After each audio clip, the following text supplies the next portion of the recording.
volta. Hora do quadro Protagonistas, que traz histórias inspiradoras de mulheres que transformam as áreas em que atuam. Hoje eu converso com uma mulher que há mais de 20 anos ajuda pessoas a reorganizar a vida financeira. Ela diz ter como missão ajudar as pessoas a lidar melhor com o dinheiro.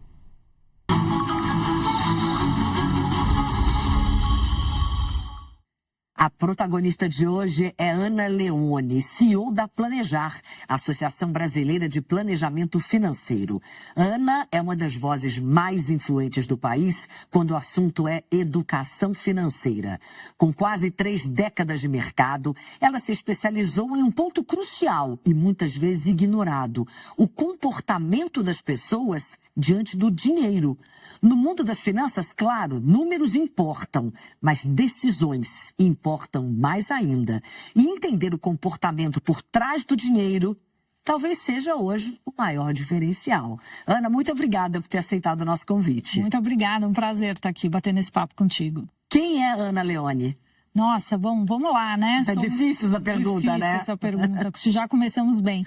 Bom, eu sou uma mulher de 53 anos, que trabalha há bastante tempo no mercado financeiro, sou mãe de 2 filhos, sou casada e tenho como uma missão, acho que de vida, ajudar as pessoas a terem, de fato, uma relação melhor com o dinheiro.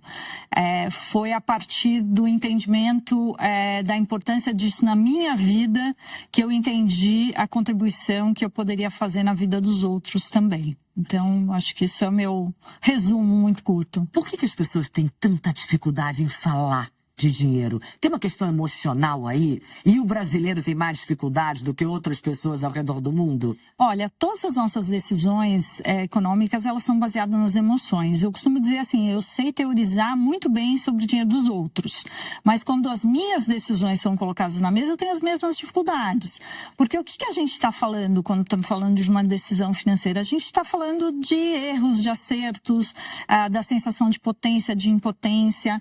Você investir certo ou errado é menos sobre o quanto dinheiro que você vai perder ou ganhar, mas sim sobre o rumo que você está tomando da tua vida, a explicitação das suas vontades, a potência de você ter algo para proporcionar para a sua família ou não proporcionar.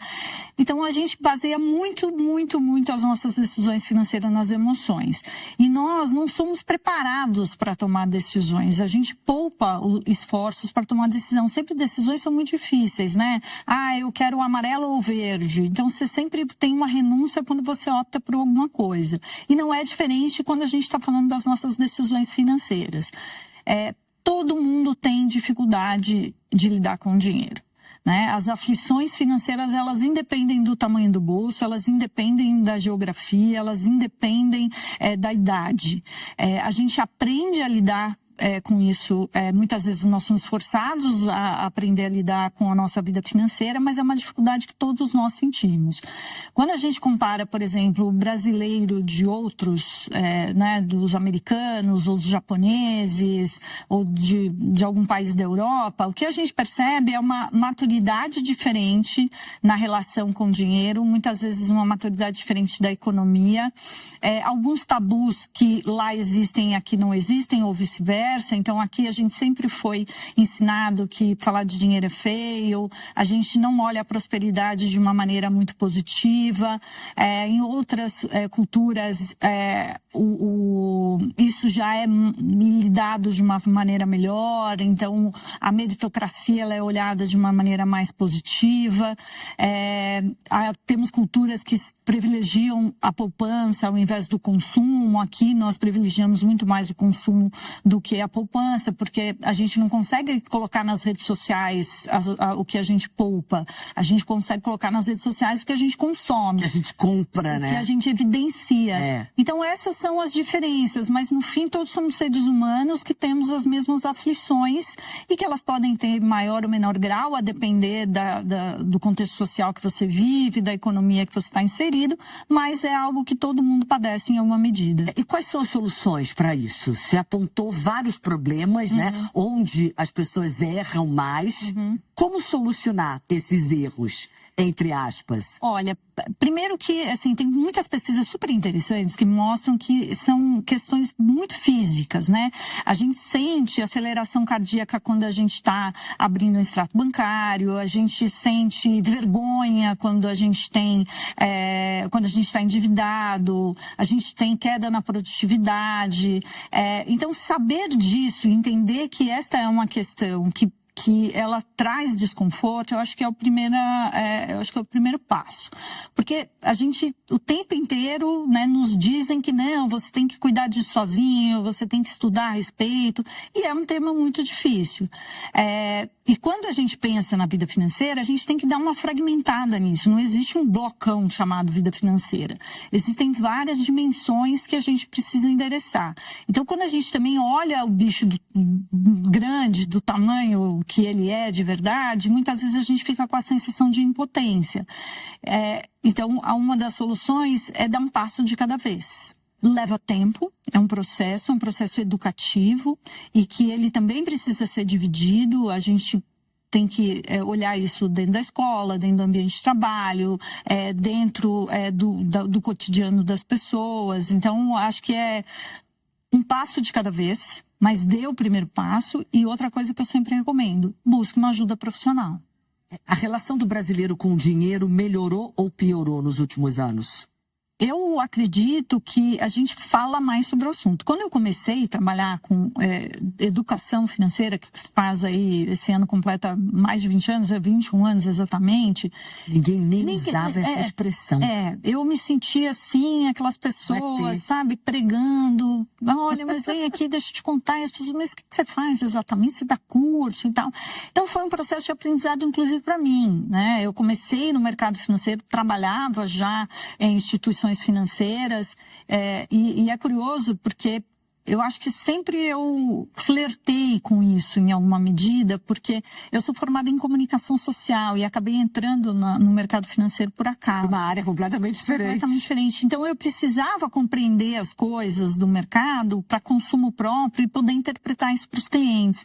E foi a partir daí que eu entendi que era uma questão muito mais relacionada a comportamento do que qualquer outra coisa.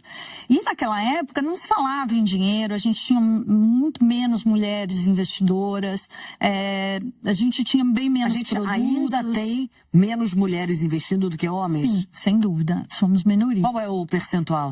Eu não saberia dizer exatamente, mas assim, arrisco a dizer que é menos de 25%. A depender também do mercado, né? As mulheres, elas têm características diferentes de investir, motivações São mais diferentes. conservadoras? Não conservadoras na escolha do produto A ou B, mas as motivações são distintas. A mulher, ela investe muito mais pela proteção própria da família, mais do que o ganho de curto prazo. O homem tem uma motivação mais de ganho e menos dessa proteção. Tem um dado interessante da B3 que mostra que as mulheres demoram mais tempo para investir, mas elas investem um valor maior do que o dos homens. É aquela coisa, né? A lebre e a tartaruga, né? Essa é a analogia, né? Então a mulher, ela vai lá na constante, né, de maneira mais cautelosa, não significa mais conservadora, porque mulheres investem no mercado de ações, em ativos complexos, assim como os homens, mas ela tem uma visão diferente, uma motivação diferente. Então eu vejo que assim, a gente fala mais do assunto. Hoje esse assunto está mais acessível. Antes ele era muito represado nas instituições. Hoje não, as redes sociais vieram para dar essa democratizada no acesso à informação. Então. Ajudou bastante, eu vejo como uma aliada, que pese o fato de que você precisa filtrar aquilo que você consome. Mas... Não precisa filtrar tudo, né? Mas eu acho que te dá o acesso, eu acho que abriu, assim, um horizonte de se falar, e ficou mais sexy, né, falar sobre dinheiro do que era no passado.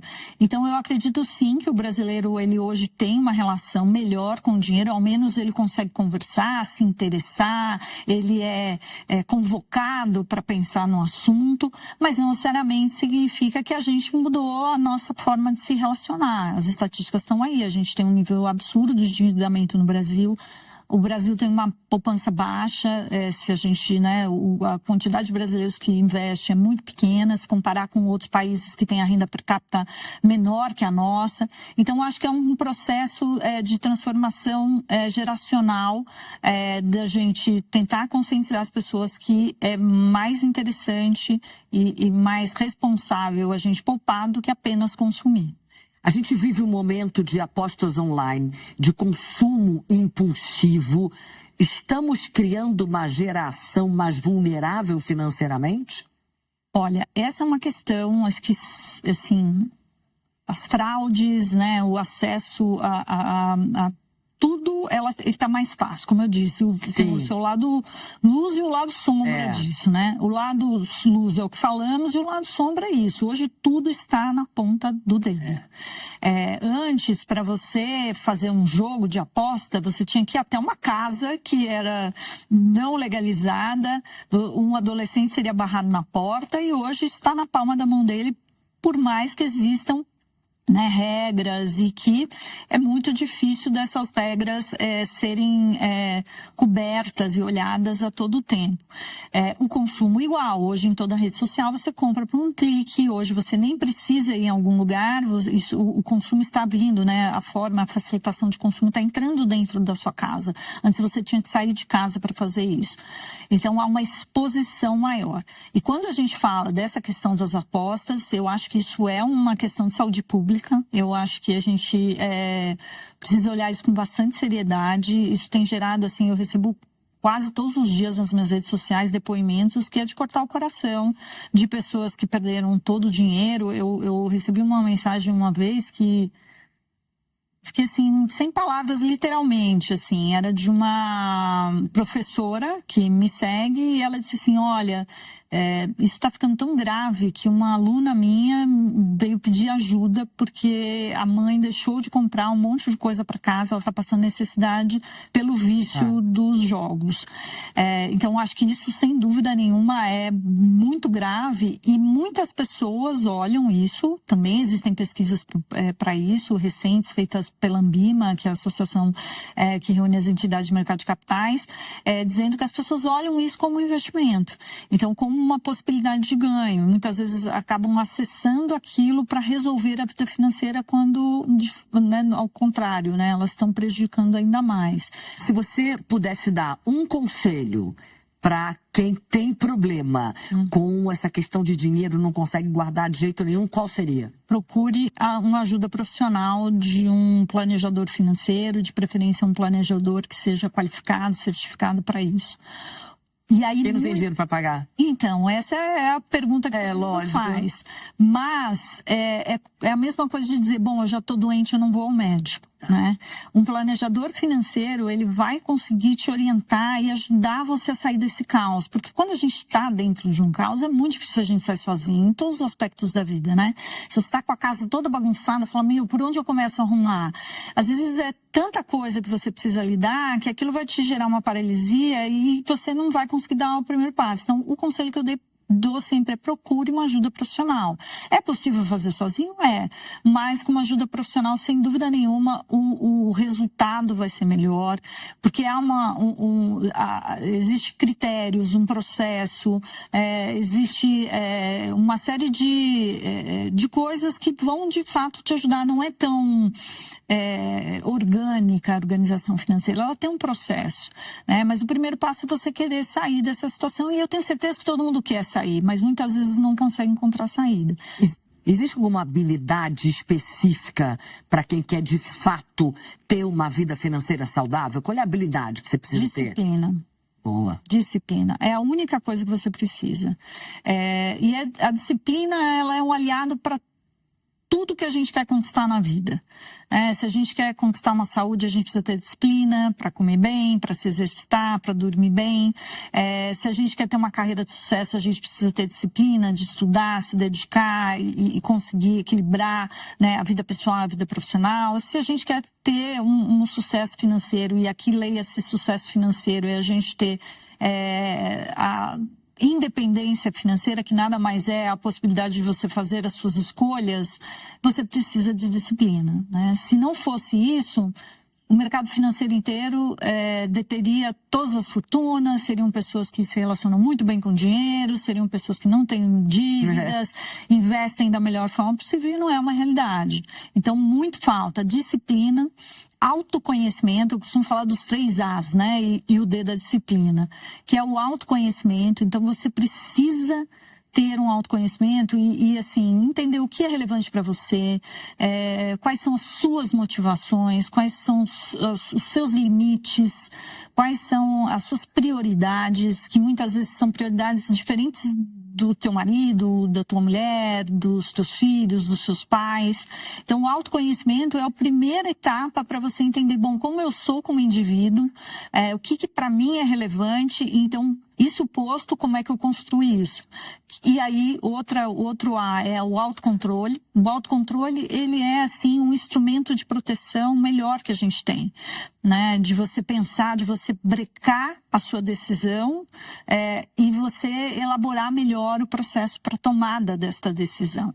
Então, isso acontece também em todos os aspectos. Quantas vezes aqui quem está assistindo a gente não postou alguma coisa e se arrependeu, ou falou alguma coisa para alguém e se arrependeu, porque você não teve o autocontrole de ponderar aquela reação, de estruturar melhor a tua decisão e aí sim tomar a decisão. E o autocontrole vem muito também do autoconhecimento. Exato. Você se conhecendo, você sabe em que momento você vai ter que se controlar. E o terceiro é a autorresponsabilidade. Assim, não é responsabilidade dos seus pais, do seu companheiro ou companheira, do seu empregador, do governo, né, quando você for aposentado. Ninguém é responsável pela sua independência financeira.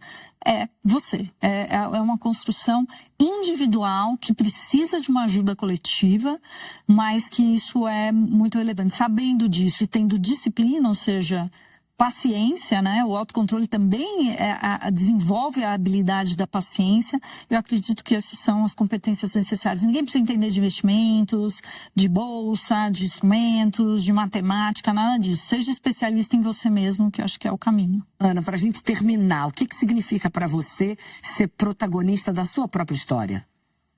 Acho que é a autorresponsabilidade. A construção, ela passa por você querer, né? Você querer estar ali na direção e no controle. E eu vejo que muitas mulheres que eu conheço que são protagonistas da sua vida, seja qual vida escolheu ter, é porque elas tiveram um senso de responsabilidade, de autorresponsabilidade muito grande. E uma outra coisa que eu acredito é que você também só é protagonista quando você jamais negocia sua ética. E isso, para mim, é muito relevante. E quando a gente está falando do mundo financeiro, é isso. Mais ainda, talvez. Mais ainda. Jamais negocia sua ética, por mais duro que muitas vezes a vida te impõe, isso sempre vai valer a pena. Muito obrigada. Prazer conversar com você. Obrigada. Foi um prazer. Ótimo.